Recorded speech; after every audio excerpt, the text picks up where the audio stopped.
Hello, everyone, and welcome to, let's call it our weekly digest, where we process together all the stuff that we eat daily about death, dying, grief, and loss. Yeah, so what are you guys thinking about today? What should we talk about? I mean, we've always got something, right? We always do. I really appreciate having this consistent time talking about what's on our hearts on a weekly. And Yeah, what I have woken up to is we had the loss of a political person, and I don't know him. I just know the news, but it seems like some people disparaged him even after he was died. And the thought that somebody could die and somebody else could say, "Well, that's good," made me pause hmm because it was it's there was an origin of respect around when people died. Community showed up, yeah, and there was a loss. There was a loss of a family member, a father, a son, a community member, and the fact that humans in this country can say it's good that they're dead, yeah, I find it a little bit repulsive. yeah, I yeah. think that no matter how hell-bent an individual might be on harming other people, and I think this is like my kind of my foundational theological value. It's still a sibling to me, this Mm, relationship, and their harm is their harm, but they are still my brother and sister, right? So, yeah, I don't know. yeah. So, let's talk about how we don't respect somebody passing anymore. Yeah. I mean, ultimately, even as I was thinking about who are there in this world, and there are some who, when they died, I would feel sort of relief, if you will, because I would feel like, oh my God, maybe they won't be able to harm people anymore. And but I probably wouldn't say out loud, especially on a public forum, like, "Oh, good," like, who needs that Mhm, person, because mhm, that would be against my feeling of, yeah, we are human, we're all human, even the worst of us are children of somebody and have come mhm, here on the planet to do some kind mhm, of to mhm. represent something for all of us to learn from. So That's right. that's my belief, and so even the worst, there's some kind of lesson that came from that that we should acknowledge and care about, and so yeah, and I think that we see that too often in our world because we don't really connect with each other on a community basis. We don't know, like we met Masanko a bit back. You'll see an episode with our friend Masanko who was talking about in Africa, the whole village knows when somebody dies, and they all Mhm. participate in that in the Right. grieving and the loss, and it's not like a mystery. Like who knows if somebody in R their neighborhood dies or somebody even right. I even was thinking that I have a lot of people that I know from my current work. Somebody just died recently, and nobody told me about it because I haven't been in touch Mhm, with them for a while. mhm, And I heard secondhand, wow, it would have been nice to know that. But we lose mhm, track of people, and then we don't know. And so it's not. Yeah, mhm, what a loss. I think that's a big loss we can talk about today. mhm, mhm. Sam, do you have any thoughts? Oh my God, so many, but which ones do we share here? Right. Um, yeah, as both of you were speaking, I had many things flitting through from the increases in public deaths and the Mhm, polarization in in our culture, in our country, and how that get I don't know, either gets in the way or is indicative of the disconnect, that communal disconnect, Mhm. where yeah, it's in group, out group, and if it's the out group, you're glad they're dead. Mm, right, And that has happened multiple times in very public ways, yeah. in just right. this last year too. And Yep. but I don't think I wanna get dig deeper into that right now. Um, what what you're talking about, Wakil, about the community coming together, and when you said, um, hearing secondhand, hearing third hand. Right now, I'm staying with my mom in her sort of retirement, independent living. community down here in California. And part of the conversations on the street when you're walking around is who in the neighborhoods died this week or Right. this Mhm. month.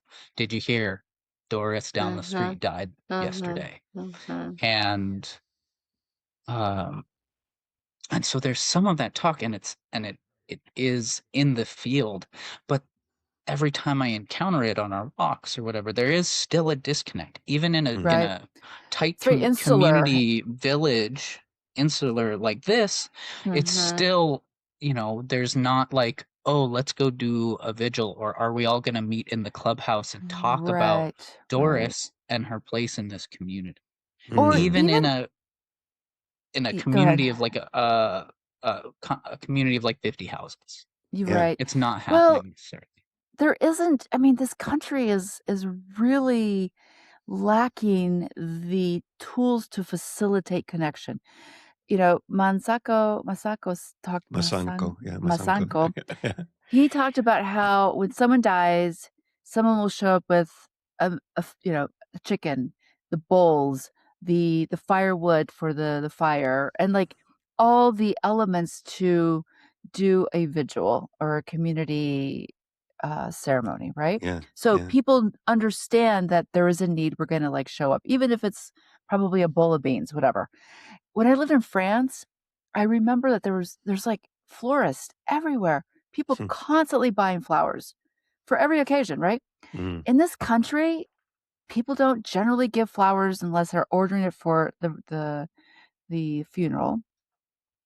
There's nothing that we have been taught to say, I'm going to go, you know, stop by the grocery store and buy a little, you know, a fruit basket or something and just go drop it off. Mm-hmm. People don't know what it takes to show up for others. They don't understand it, and it's still, I think that makes them queasy to think about like going to do that. Like, I don't want to disturb. It's Yeah. too weird. Like, I don't know what to say. But this, we don't have a culture where we've been where it's been modeled. Everything's been usurped. The power of community has been usurped and taken by funeral homes. And so now the only thing people do is donate online so that there could be like a floral arrangement, one of those big gaudy ones, Like there isn't anything sweet for the families at hand. And so, yeah, And Sam, we all, yeah. I think people just don't know how to do it. Yeah, and we often don't show up at all until there's a ceremony, and even then, only if we've heard about it or something, and if somebody that we get that notice because we're on their list or whatever. I was thinking about Right. that the other day of the lists. Part of what I include in my class about planning is making a contact list of all the people you want to have notified, and the ones you don't want to have notified, and Uh-huh. um, but that leaves out, and that's where this thought came to me the other day when I heard about a person I really cared about when I was doing that career and haven't heard from for 20 years since I quit, or 10 anyway. And I thought, none of those people are on my list. So if I died, none of them would hear about it either, and Mhm. they might be bummed out about that. But I think it would Mhm. also occur to me is, and I don't know if it's the United States in particular. I wonder, I think maybe Britain has similar kind of angst, or a similar kind of way of looking at things. I don't know. Maybe it's Europe. Maybe it's not. Maybe it's the Western world. Maybe not. And there's probably examples all around the world of places that do this better than we do, and maybe do it worse. But at the point being that what would be the ideal? How could we find an ideal? What could we change? I guess not only to talk about there's a problem, but what could happen that would be different? And one of the things we all work on to some extent is this idea of um, uh, helping each other out in our, creating community and helping each other out. Like a And I think mutual Mhm. aid. mutual aid, thank you, that's the word. Mhm. Find it, the mutual aid idea, and we talk about this in a lot of different areas, but maybe one of those is finding out about your neighbors, getting to Mhm. know your neighbors, making Mhm. relationships with your neighbors, so that even like I'm kind of thinking Sam's where you are now. Sam is kind of an interesting example because they kind of have done that, right? They've created a community. It's closer. People know each other better. They're walking down the street. They're saying, "Oh, did you know Doris died?" Um, but they're still not. They still don't have the tools. And this is where I think we could work to create this kind of one piece of mutual aid is having those tools to say, oh, well, somebody died. What kind of ceremony should we create around that? And what Mhm. can we do immediately when that happens? And what can we do going Mhm. forward? And what kind of rituals should we create? We had a really nice Yeah. episode about rituals, Mm. It's and so people it talk about that a lot with me about what I really feel yeah. like that would be important. So I don't know. It What do you guys think is about it is so a way important, but around it? people are so, I'm not sure they're resistant or there's this, like, barrier to, like, having things like, I can't imagine having people ask about ceremony for somebody that you barely know. Like, I really Hmm. don't. Or a ritual. These are words that are almost verboten on the in common parlance. Yeah. And, I had a bunch of really young ladies over this weekend, and there was some hardcore, liberation folks who are the collective is where we need to be, like, straight up, you know? And then there's other young ladies who are like, "What is mutual aid? I've never heard of it." I'm like, "Oh my gosh, the work is, like, so, like, big." You don't like, people and then as soon as you start explaining it, they're like, "I really wanna get to understand this better." But liberation is, like, eh, taking the time to explain to people the essence of how we can support one another. Hmm. But in this, it's so hard to do. It's so hard because also language, the semiotics of all this words makes people very uncomfortable. I mean, Yeah. if death is something that like makes people shut down, imagine talking about like a collective to go help with, ceremony. Like, what? What is that? That's a step Yikers. beyond. Yeah. Yeah. No. So I don't know. I think that it's needed. I think that human beings are have soul loss when they just don't understand that a part of our collective has passed and it matters. Hmm. Even for the really, harmful people who live and create lots of harm in our communities. I still pray for those folks because there's something there. I just have to believe. But I was also thinking about how, and I looked on in the Denver roster, but we take off that. Um, so many people die and nobody goes to claim them Oh because yeah. there's not enough funds, right?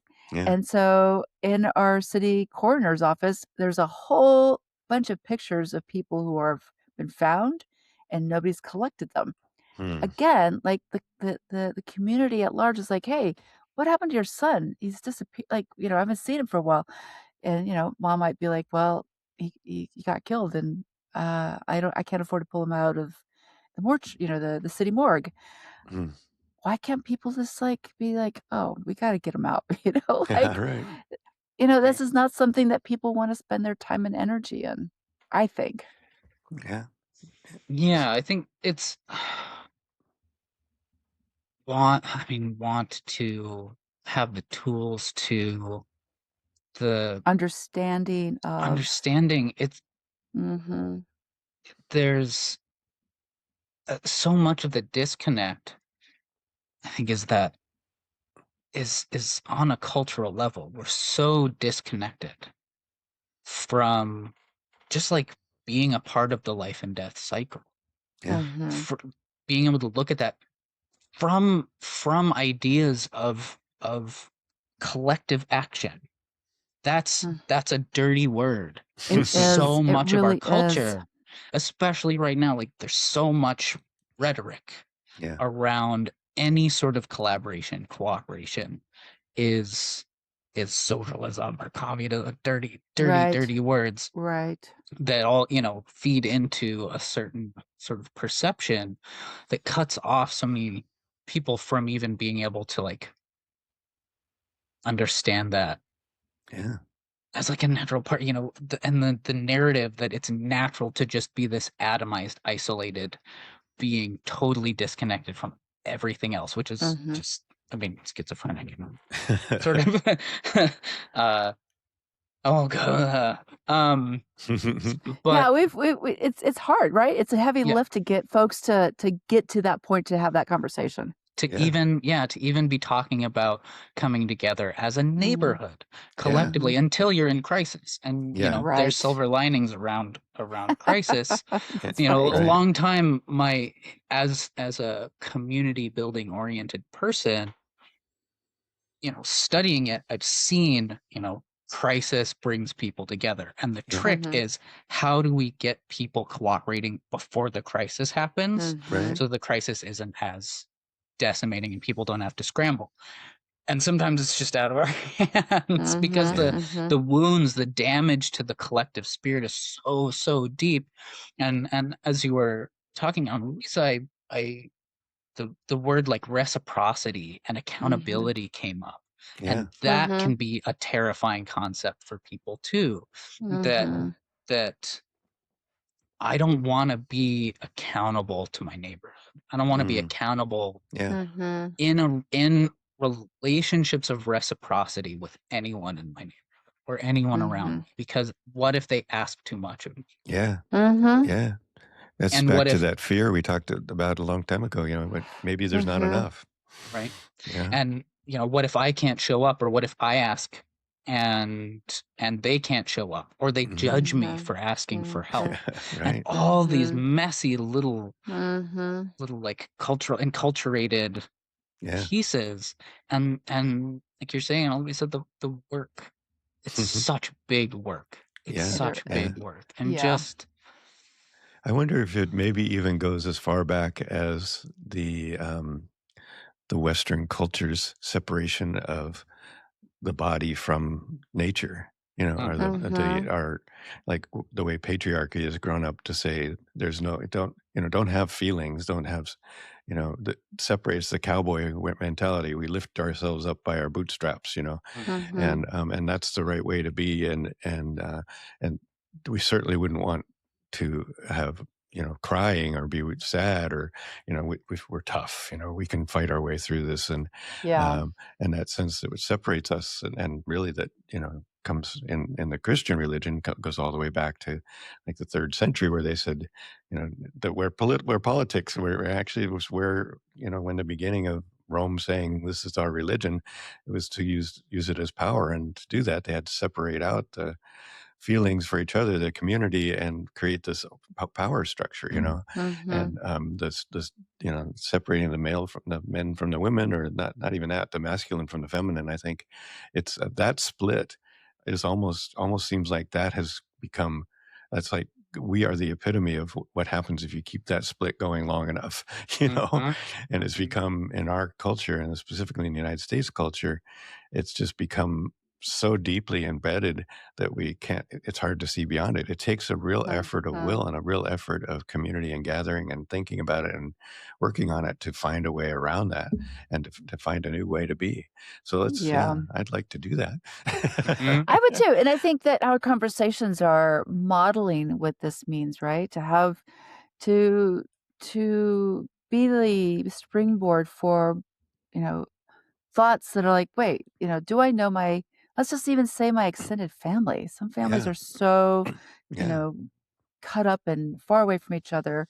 How do we mourn the loss of someone, whether we know them intimately or not? How do we show up when people are in crisis? How do we know, like, we don't have to, like, send money to a funeral home for flowers? We can actually show up at the grocery store, get a bundle, and, we do this in respect to the loss that somebody has encountered, right? Like, Yeah. these little, small tokens of, "I see you. I bear witness to your loss. I'm really sorry." I mean, Yeah. where is that? That's all we need. Yeah. Yeah. Well, that's where we start, by Mhm. ourselves taking on and thinking about, and just sharing like we're doing here with others. This is a better, how about this as a different way of reacting to things or being with things. And it can grow from there, and it can grow, and we can purposely set aside time to be in community and say, let's practice what it looks like Yeah. to take care of each other. And that's another way. I know, one of my jobs in the past was emergency response, and we had all these emergency response plans that we practiced. Um, and I just was realizing that kind of idea, it might be what you were talking about, Sam. How do we practice being in crisis? How do we get used to that so that we don't have to wait till the actual thing happens? And maybe one of the Mhm. ways is to create these communities and then say, what would it feel like if we had an Mhm. earthquake right now? How would we Mhm. respond to each other? How could we help each other? And Who then are you maybe, gonna check on, you know? yeah, and build Mm. that into the community up front, Mhm. Mhm. So yeah, I love that idea. Well, I was just thinking, I had this funny thought just cross my mind. One of my late, tias, my auntie, um, I heard tell, I've never got to ask her personally, but she liked to go to random people's funerals and sit in the back and cry. I love And, that. like, she was, like, one of those, people who cried, and I think one of my uncles who asked her about it, he's like, "Are you crazy? What are you doing?" She's like, "I feel like crying, and I wanna make sure, like, people, like, think, 'Oh, there is a loss.' I'm so," like, somebody actually cares." She's sitting in the back and she's crying, and so I love that as a practice, like, we don't have to know people intimately to feel a loss, Yeah. right? I That's I'm really so fun. sorry, yeah, Yeah, I'm so yeah. sorry. Um, I mean, this is why I loved, when I was in hospice and got invited to, I would meet somebody for, like, a week or 2, and then they would pass. They Mhm. would die, and then I would get invited to the funeral, and I love the funerals. People would just, like, tell all these stories, and I would always think to myself, "I had this small kind of interaction with this person, but I am so much better of a human being from 'Cause having yeah. have that this moment with them." And I hope that people could like, find those moments that are gems of for our humanity. Right. For our story, our collective story, our own personal growth is embedded into the story of so many other people. How how can we, be brave and acknowledge the loss? What a gift that is, yeah. Yeah. Yeah. Yeah. So, I'm sorry for the loss of the person who passed away this weekend. Many people have passed away this weekend. I don't wish anyone to be told that it was good that they passed, unless there was pain and suffering and maybe they did wanna, they were ready. But to desecrate the loss of a human being by saying it's, good riddance feels like not a good model for us to follow. There's a good that's a good way to put it. Bad modeling, yeah. Really. Yeah. Let's do better, folks. Oh, my Absolutely. precious people. Anyhow, yeah. Humans, we love them. Mm. Yeah. Well, yeah, we've I don't know, any other thoughts? Sam, do you have anything else you wanna share or think about? Or this is before we say goodbye to folks for this time? Yeah, the last little piece that comes up for me, only bringing up those counterpoints. We talked a lot about our um, cultural disconnect from showing up for each other, and from ritual being a scary word, and community or communal efforts being somehow oh, what's the word I'm looking for? Uh, Disparaged? yeah, Yeah, yeah. even disparaged, yeah. Um, or just uncomfortable, unfamiliar. Mhm. Um, and also acknowledging that there are a lot of people waking up to the necessity of that, Mhm. doing a lot of work to untangle and uh, extract themselves from those enculturations. Yeah. And there are a lot of people really into the idea of showing up for each other, mutual Mhm, aid, collective effort, community rituals, all that stuff. And so I don't Yeah. want to mhm, get too down on us. I want to mhm. lift up Oh, those of us thank you for that. Yes. who Yeah. are into it and working and have the curiosity to, maybe, you know, uh maybe it's hard to get to know your neighbors when you move every couple years because of the Mhm, housing situation that we're in. But putting in the effort, and uh, Yeah. and if you do have the privilege to stay in place for a while and get to know your neighbors, some people want to, keep an eye on each other, and Mm. uh, Mhm. and if somebody dies, gather your neighborhood and just mhm. talk about the person, talk about their yard. Um, we're, Yeah. Yeah, baby I love Yep. that. steps and Yeah, pay do what we attention can. and be willing to look for that and find that or create that yourself.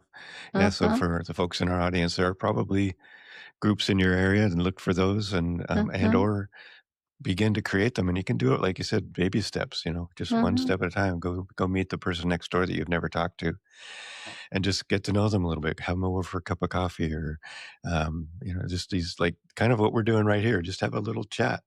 Sit down Mhm. and have a Chat. chat and talk about And, what's important to you and what you wish was going on in the world and how you wish things were different or how things are for you now. So and yeah, we have that. We can do that. I think we we can can do do that. that.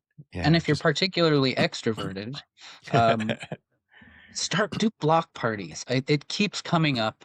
It keeps yeah. coming up that block parties to get to know your neighbors, whether Hmm. it's around something, maybe it's like, we're all parents, and so we want to, let's all Mhm. meet each other's kids so that we know, our kids know each other and we know who to keep an eye out for in the neighborhood, or whatever it is, whatever it is. Hmm.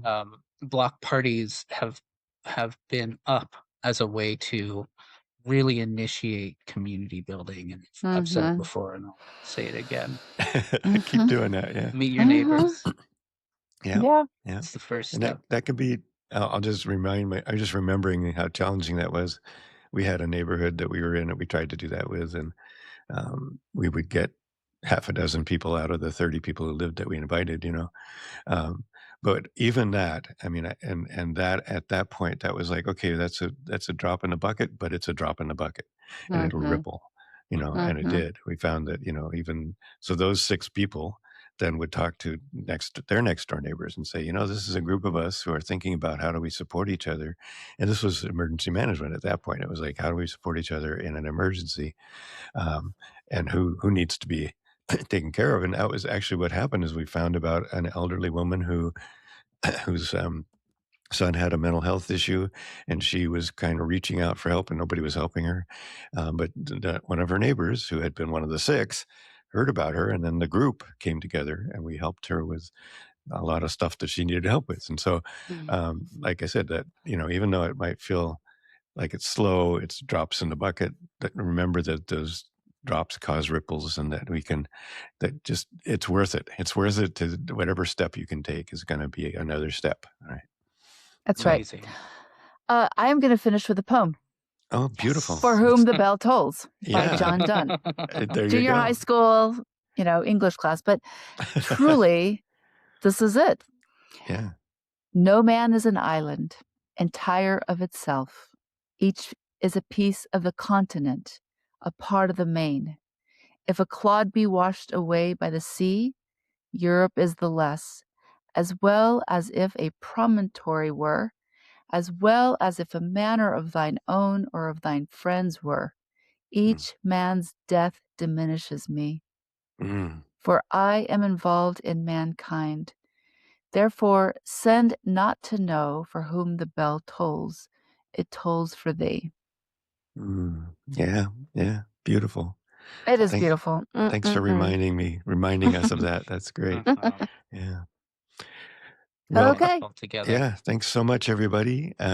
We hope you will listen again next week and subscribe and like and tell all your friends.